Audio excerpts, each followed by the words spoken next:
Good morning, or maybe good afternoon. Hello. Um, as always, we invite you to put your name in the chat, maybe share where you're coming from. If this is your first time joining us for Torah study, we'd love to know that so we can offer you a nice warm welcome. My name is Mara, and I'm just waiting a few moments as others enter the chat. We've got a full waiting room. And it's always fun to see where people are joining us from. Toronto, Indianapolis, Saudi Arabia. Hi, Neil. I feel like every time I see that come up, it catches my eye. So good to see you. Yeah, thank you all. So today we are joined by Rabbi Ari Sachs, who will be leading us in Torah study on this week's Parsha Behar. And he serves Torah, a congregation called Torah Yisrael, a conservative congregation in Rhode Island. And maybe you see the Eagles blanket behind him, go Birds. He also resides in the Philadelphia area and serves pastoral needs to unaffiliated families. So in just a moment, I will share his email. So if you have any questions about today's learning or any of his other work, you're welcome to contact him. But we've got a good Parsha this week, so I would love to get into the text. Sounds good. Well, hello, everyone. I'm so glad to be able to be here today. And speaking of Go Birds behind me, I reside in South Philadelphia. And so part of the Torah discussion today is going to be based off of a field trip that I took when I went to check out the Liberty Bell. And the reason, and this is my family, this was actually taken a while ago when the Eagles made it to the Super Bowl and unfortunately lost, and we were here visiting family. But it is a symbol for Philadelphia especially, but it's also a symbol absolutely for America and represents so much about what patriotism and love of country looks like here in America. And the symbol of freedom that comes from the quote unquote Liberty Bell, and I say quote unquote for a reason you'll see a little bit later, is that there is a verse that appears around the Liberty Bell. It was actually a verse that was commissioned by a councilman here in Philadelphia. His name is Isaac Norris.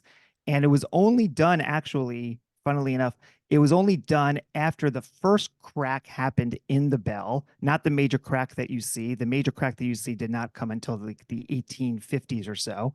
But the original crack led them to want to have it done by a local Philadelphia company. And it was then that Isaac Norris said, I want there to be a verse on this bell, whereas it was originally just a bell for the State House. But he wanted there to be on this bell a line from this week's Torah portion, Parashat Behar, proclaim liberty throughout the land and unto the inhabitants thereof, or in the Hebrew from Leviticus chapter 25, verse 10, Leviticus Kafhe Pasuk Yud, Ukratem deror bechol yoshveha. And so the session today is going to be focusing on this line, but particularly this idea of liberty. To what extent is liberty the same in the Hebrew as it is in the English? So the first thing I want to share is if you take a look on the left-hand side of the page, you'll notice the way that liberty is spelled in a variety of different languages. And if you can see in the middle, and this was taken from my field trip that I took this past week, to prepare for our class today, that the Liberty Bell here, as it's designed with all these different words for the word liberty, includes a Hebrew word, cherut. Now, if you go back to where we started, ukratem deror is not the same thing. Deror is not necessarily the same thing as cherut. So maybe we have to understand what the difference is with that. But before we get to that, I want to understand the meaning of cherut, of freedom, as it's understood to mean Liberty Bell, and that is as it's a bell that is calling for freedom. And cherut is the word that we would generally use for freedom. So as Nelson Mandela, who received an award, the Liberty Bell Award in 1993 said, the Liberty Bell is a very significant symbol for the entire democratic world. That there's something about this concept of liberty that's important for everyone who believes in this, whatever it may be. Now, is it just that we've used that term liberty to just mean freedom? Or is there actually a Hebrew reason for that? Well, there may not be a Hebrew reason per se, but there is an Aramaic reason. So if you take a look on your screen, we have the Tirgum Onkelos. So this is a translation of the Torah from Hebrew into Aramaic. And take a look at the two words that I highlighted, v'tikrun cheruta, proclaim freedom. So in his translation, he actually follows that notion that liberty, whatever that word deror is supposed to be about, means freedom in the sense that Mandela was talking about. And if you notice at the bottom of the picture, because I know that people have different opinions about certain world leaders, just want you to, if you can take a note, at the bottom of the page, we have former mayor of Philadelphia and governor of Pennsylvania, Ed Rendell, who is also a Birds fan and a Jewish man as well. And he is presenting Liberty Bell Prize to Shimon Peres years ago. And that is also adorning the building of the Liberty Bell Center here in Philadelphia. Okay, so one of the meanings of liberty seems to be freedom, and there is some backup for that in the Hebrew Aramaic. Now, the bell itself, as I mentioned before, was a state house bell. It was not actually called the Liberty Bell until later on, and we're going to get to when it became called the Liberty Bell. It was just the bell that called you to work. So Benjamin, and if you see, there's a picture of what Independence Hall or what that area looked like in Philadelphia around 1790 is when this picture was made. At this time, the bell actually was not at the very top because it was too heavy, and so they put it at the top of the brick part of the big tower that you can see in the painting. But Benjamin Franklin talks about hearing the bell. The bell rings, and I must go among the grave ones and talk politics. That's a job. It is supposed to be a call to just come and do the job at hand.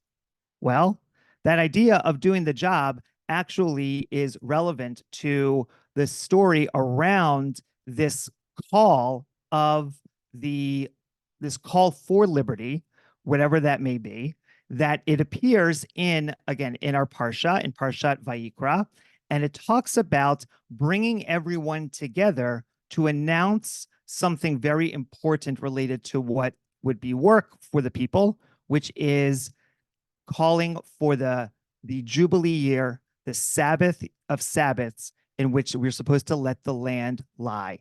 So here is the section that it's referring to. Hashem spoke to Moses on Mount Sinai, speak to the Israelite people and say to them, when you enter the land that I assign you, the land shall observe a Sabbath of Hashem. 6 years you may sow your field, and 6 years you may prune your vineyard and gather in the yield.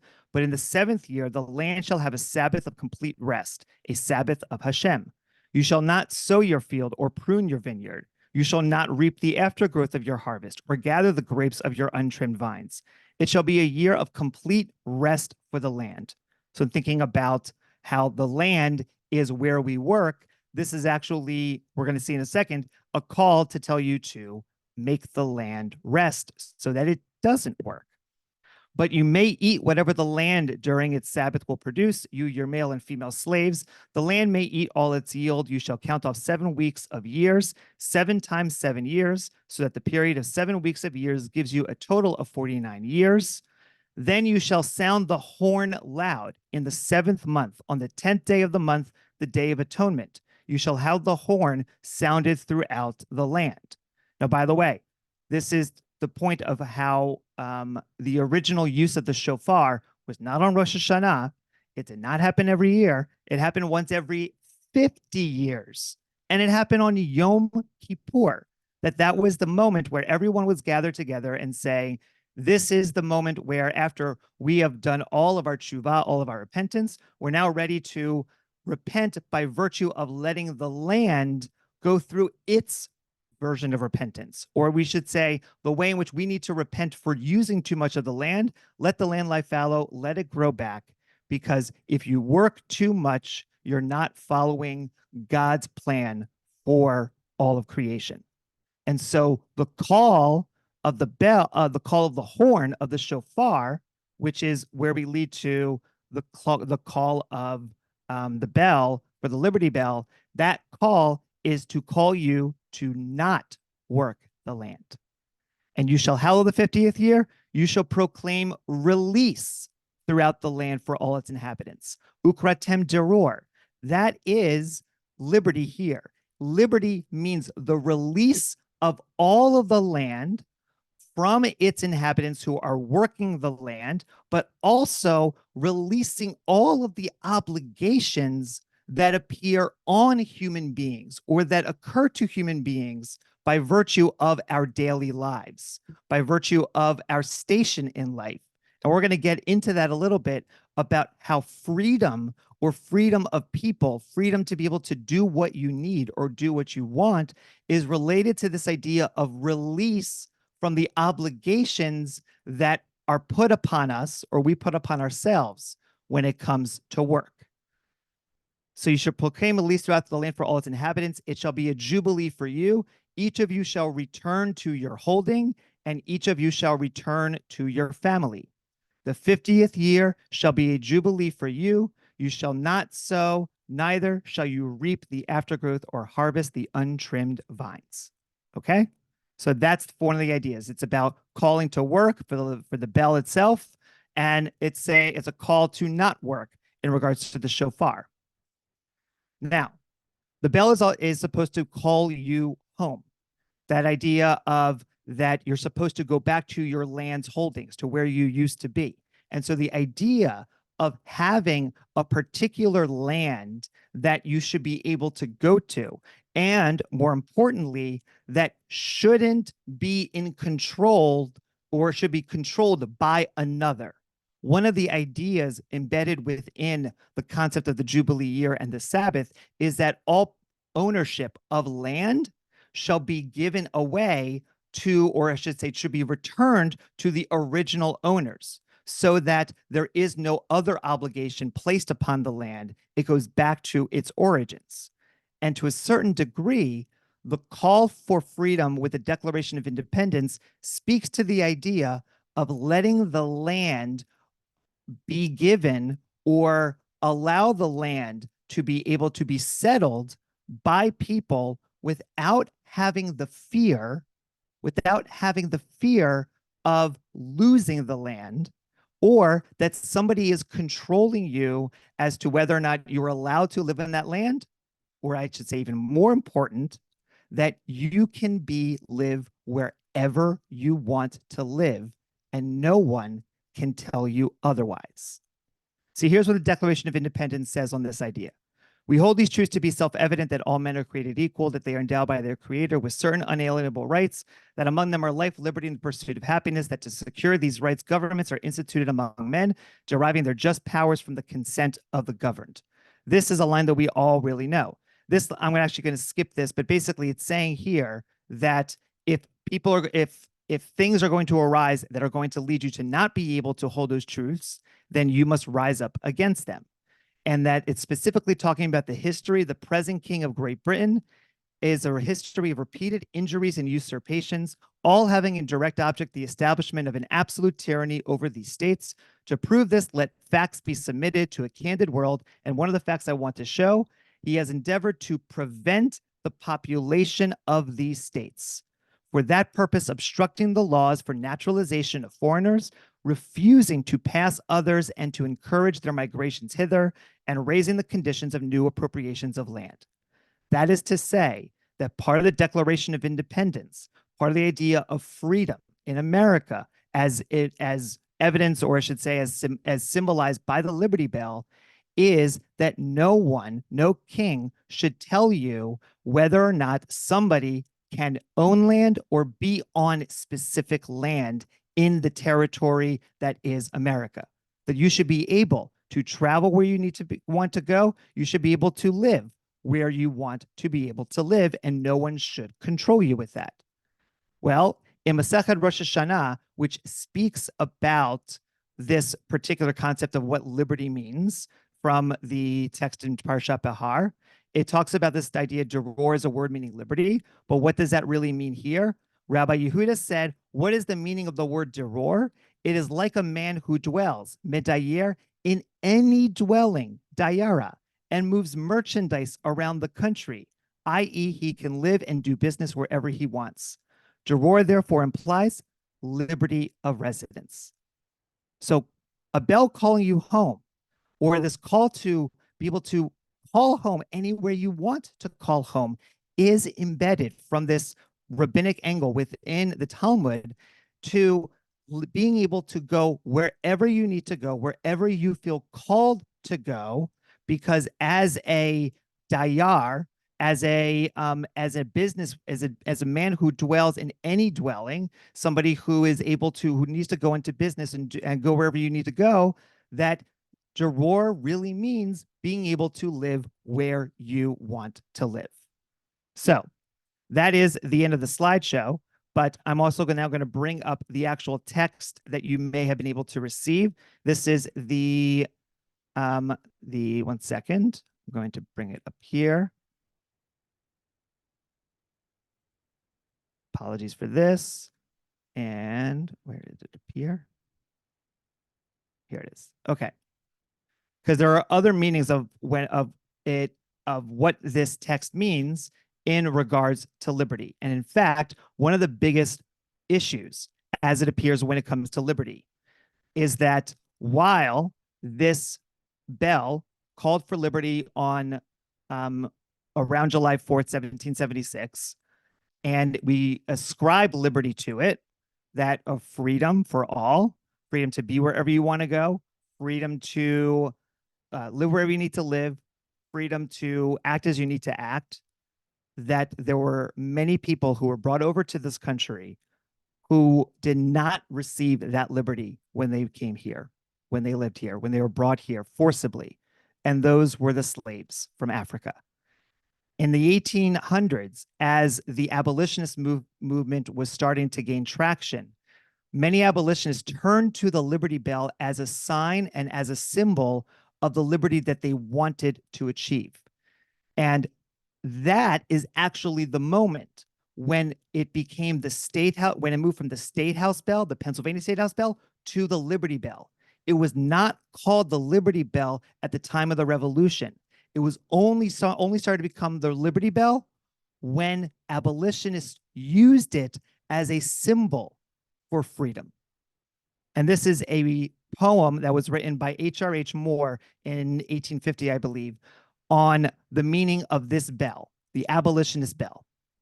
Ring loud that hallowed bell, ring it long, ring it long. Through the wide world let it tell that freedom's strong, that the whole world shall be free, the mighty crowd, the mighty crowd. That the proud shall bend the knee, the haughty proud.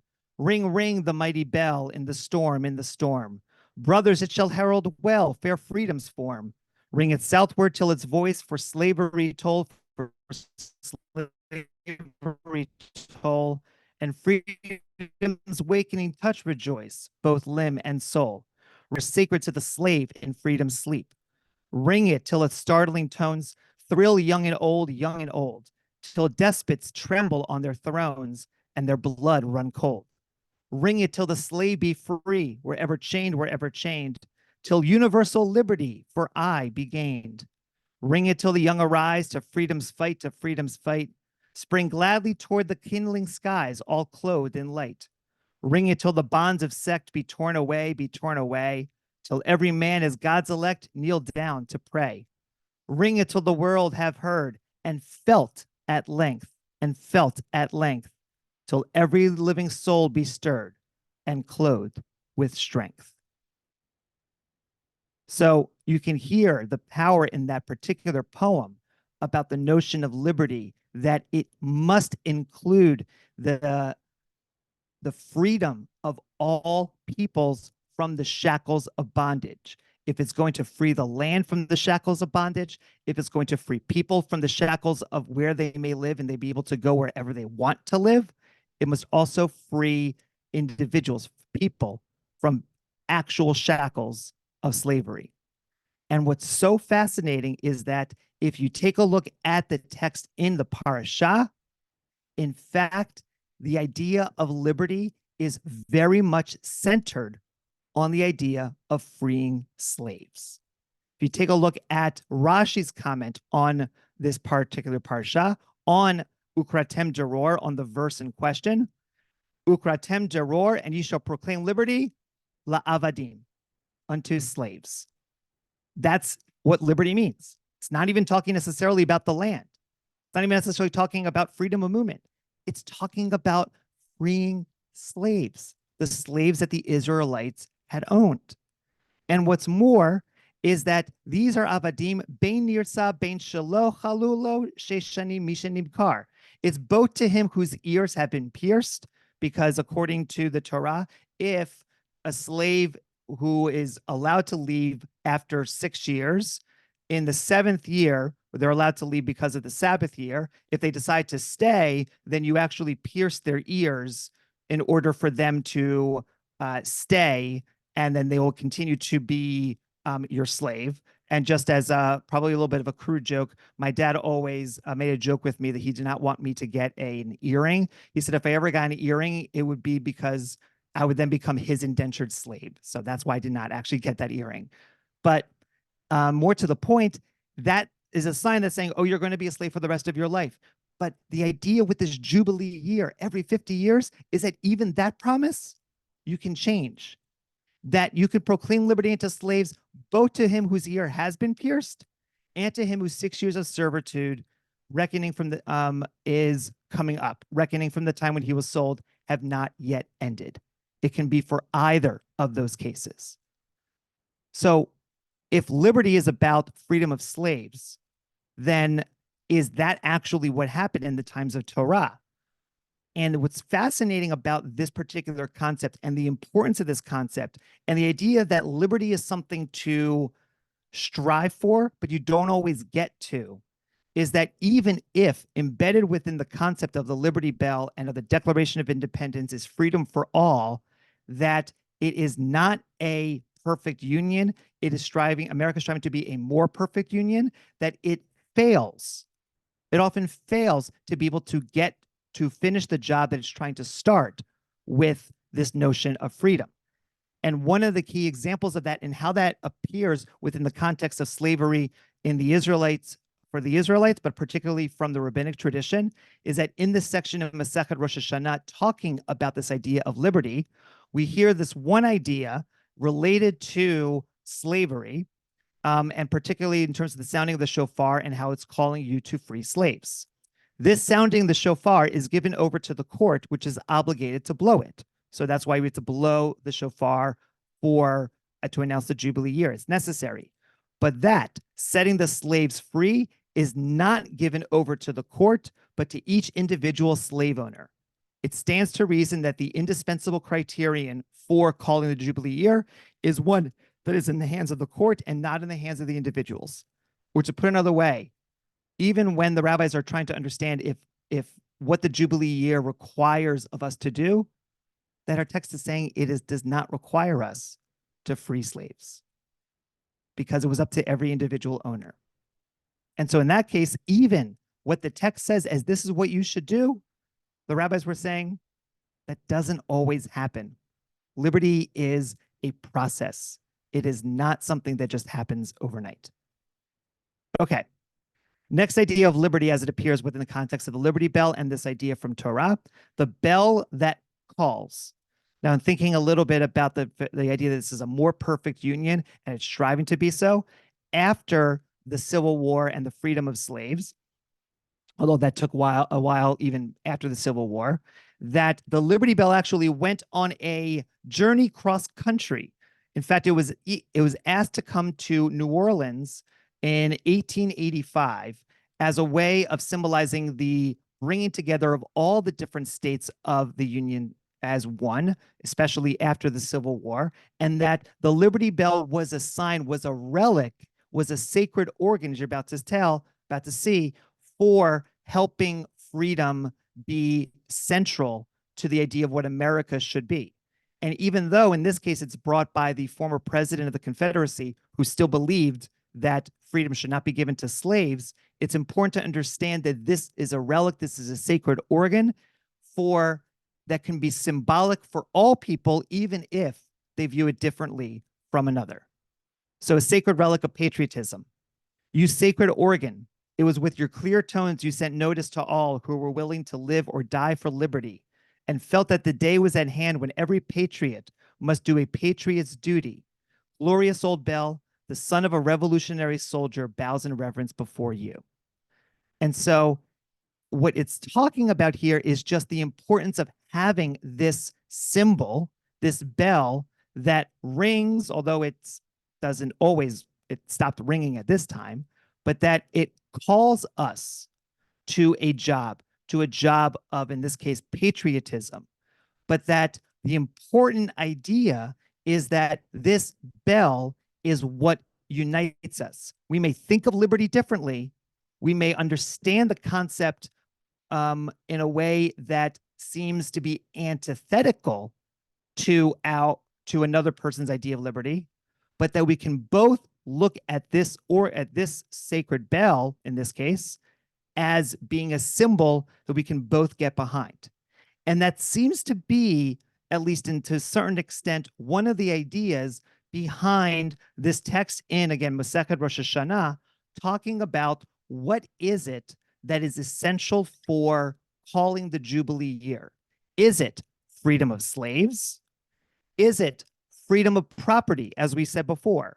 Is it freedom of letting people be able to live wherever they want to live, as we looked at?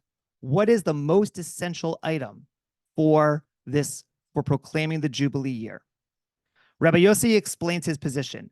Since one verse includes situations where the Jubilee is enforced and another verse excludes such situations, for what reason do I say that it is a Jubilee year, although they did not set free the slaves, but it is a Jubilee year only if they sounded the shofar? This is since it is possible that there would be no sending free of slaves, as perhaps no one has any slaves to release, or as we learn a little bit later on, that maybe people don't want to release their slaves, and that the court can't order them to. But it is impossible that there would be no sounding of the shofar, as a shofar can always be found. Therefore, it must be that it is the sounding of the shofar that is the indispensable criterion for the Jubilee year. We come to Rosh Hashanah. Rosh Hashanah is not Yom Teruah, the day of blast. It's Yom Zichron Teruah, the day of remembering the blast. As a colleague of mine once taught, that Rosh Hashanah is actually remembering the blowing of the shofar during this Jubilee year. It's to remind us of what the call is, the call of Deror, of liberty, of release, that we should be able to let go of the obligations and let other people be free of their obligations. But as I said, it's not easy to know exactly how that's going to be done on the ground. But what we can get around altogether is that we can blow the shofar, that we can show up to shul in Rosh Hashanah, or that we can take the shofar and go out into the world and blow it as a symbol that we should keep in mind, and that we should do the work to do everything we can to fight for liberty, to fight for cherut, to fight for deror, however we want to define it. But that what's most important is to at least make that call so that we can call it, we can hear it ourselves, and others can hear it as well.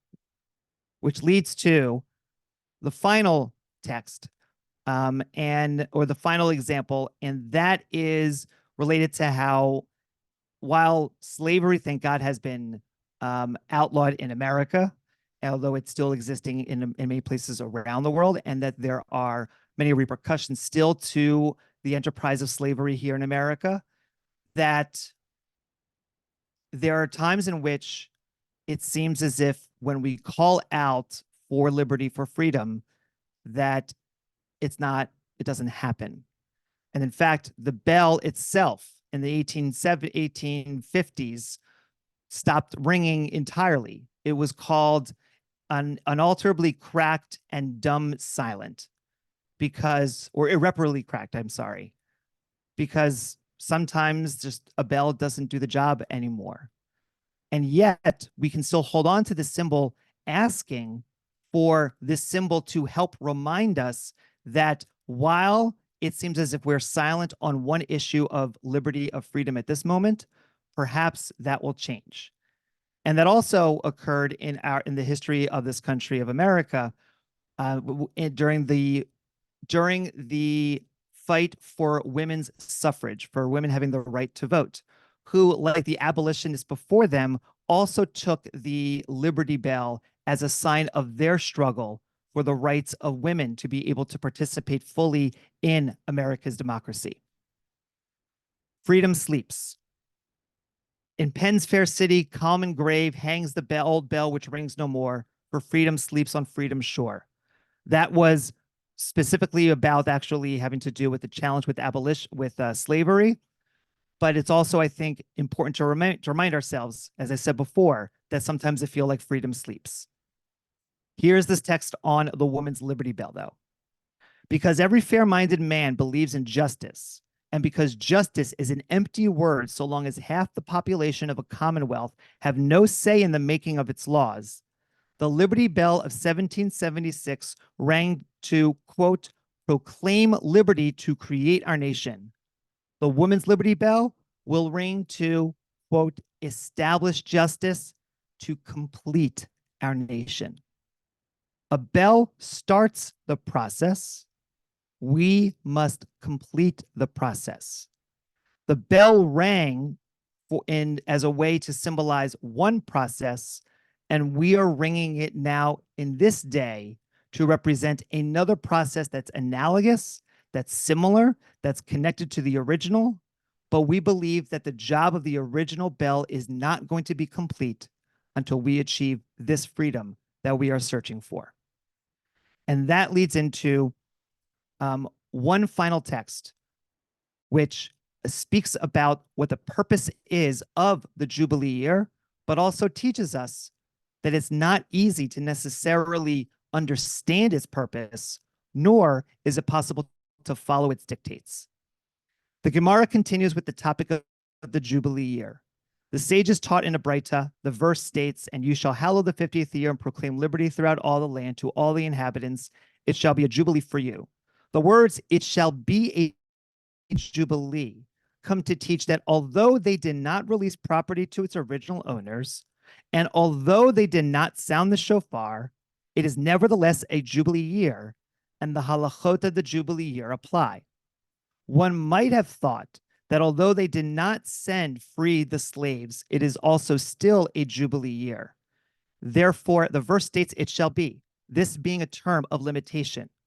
This teaches that at least one of the essential halachot of the year must be observed, and if not, it is not a jubilee year. This is a statement of Rabbi Yehuda.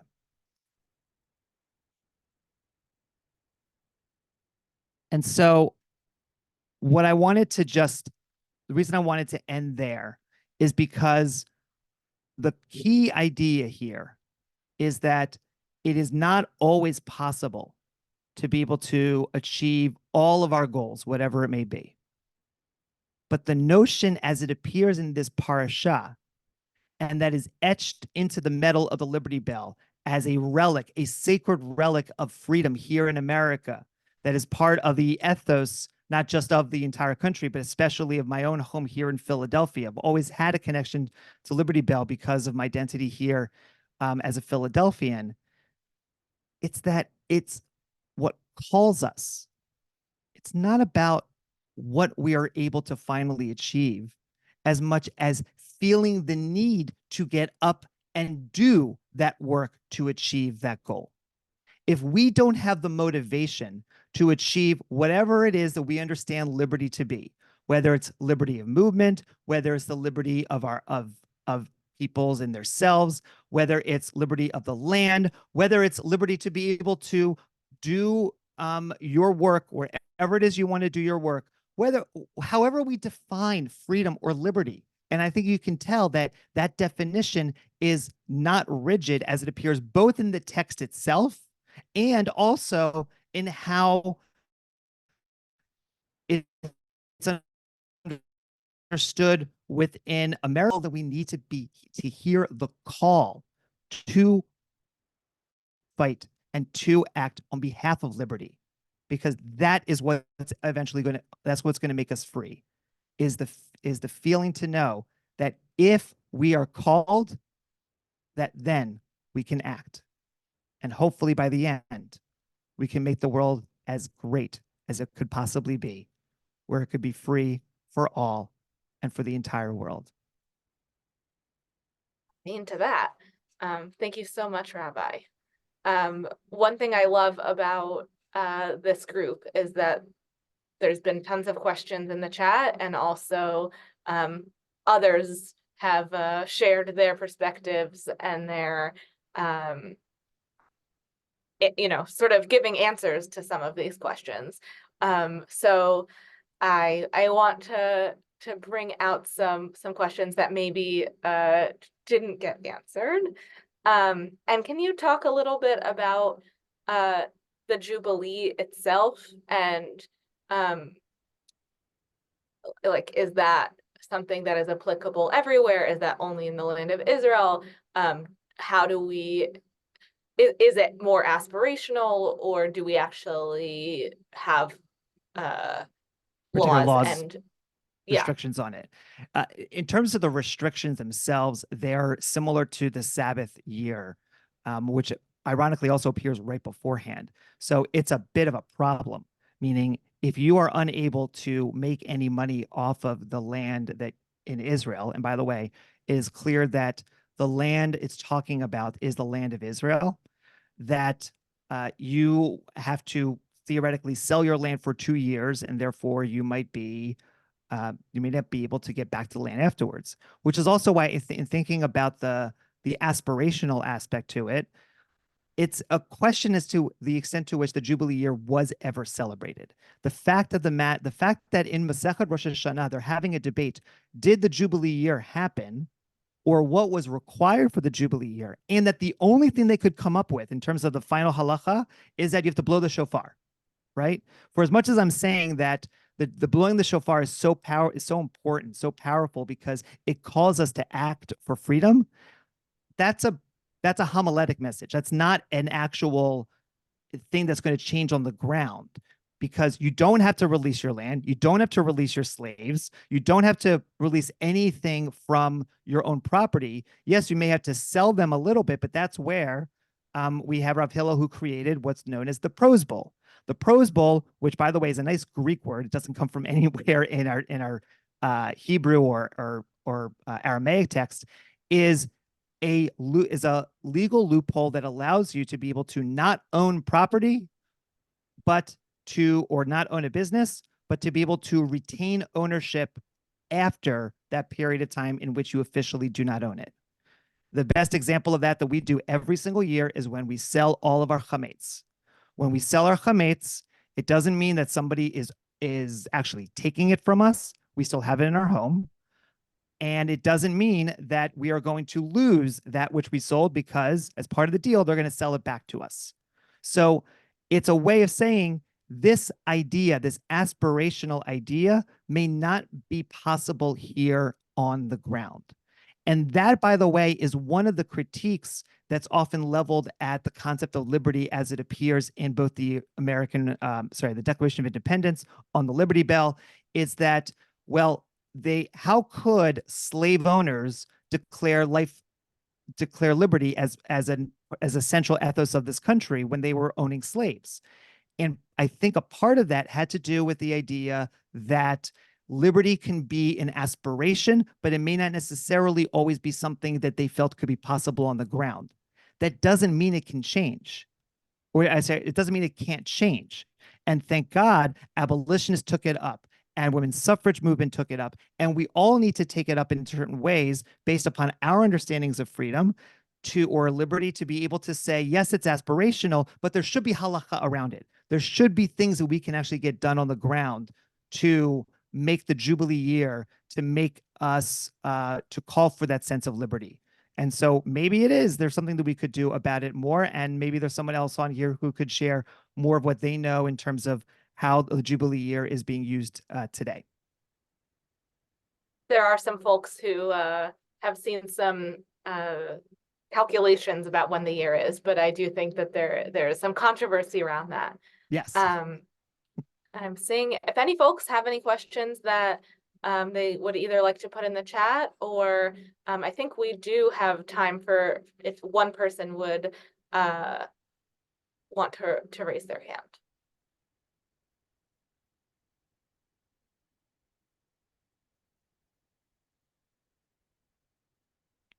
One other thought to share if we have time. Wonderful. Yes, Okay. that'd be great. Somebody was actually just raising a comment about the feeling of liberty living everywhere you want in Gaza. I don't want to get too deep into exactly what's happening in Gaza, but I think that there's something important for us to think about. Or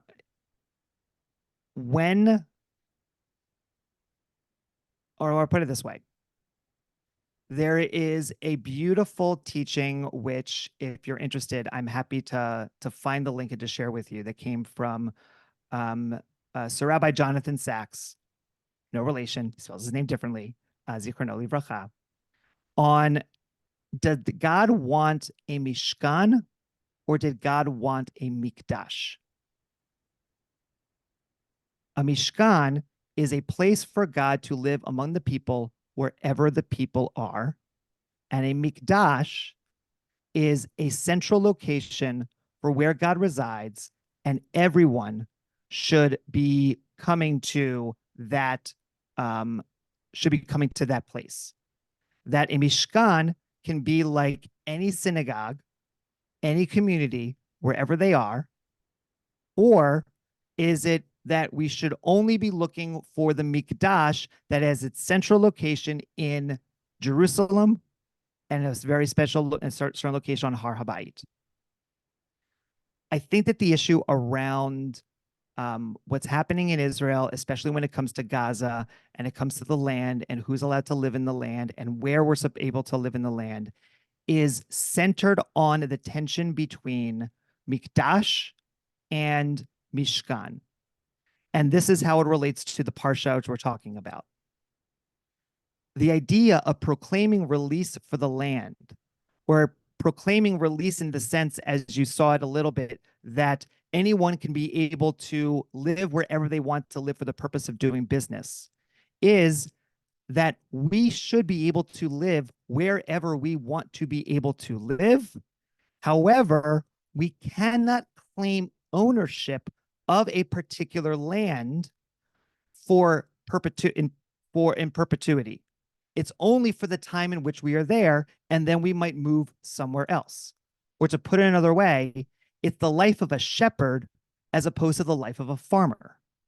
And if we think about the history of the Jewish people, especially as it appears in Torah, we're more shepherds than we are farmers.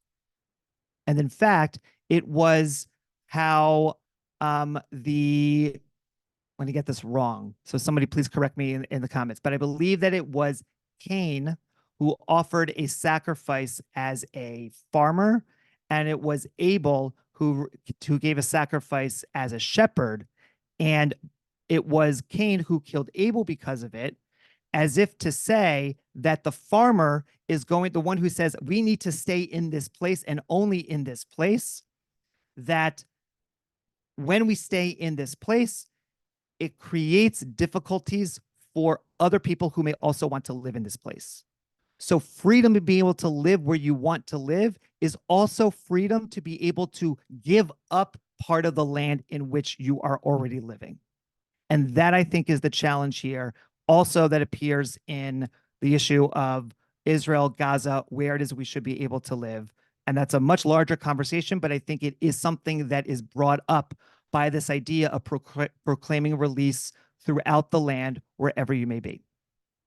That was a really beautiful connection there. And to be quite frank, I always get a little nervous because it's hard to talk about these big questions in a way that feels, you could say, Shabbistic in the spirit of Shabbat. Absolutely. So thank you for doing so in a way that at least spoke to me and hopefully made others think without getting their feathers too ruffled. But we are at time. You just gave us some beautiful words. To wrap us up, can I turn it over to you to offer everyone here a blessing before we go into Shabbat?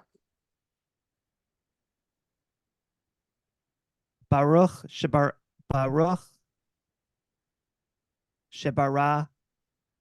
et Kavodo. Blessed are you, God, who created all that is your glory, who created a world that is full of bracha, of blessing, that is full of potential, that helps us desire to be able to be free, to celebrate liberty, and to be able to do that which you will us to do, which is to live a life of mitzvot, live a life dedicated to bringing your glory throughout this world by virtue of fighting for what's right, and also of being willing to listen to each other and to hear how others are right as well. I mean, thank you so much for that. I'm sorry to put you on the spot there. But it is wonderful to see you all. Thank you, Rabbi. Thank you all for being here, for your comments. We wish you a Shabbat Shalom, and we hope to see you next week. Bye-bye. Take care.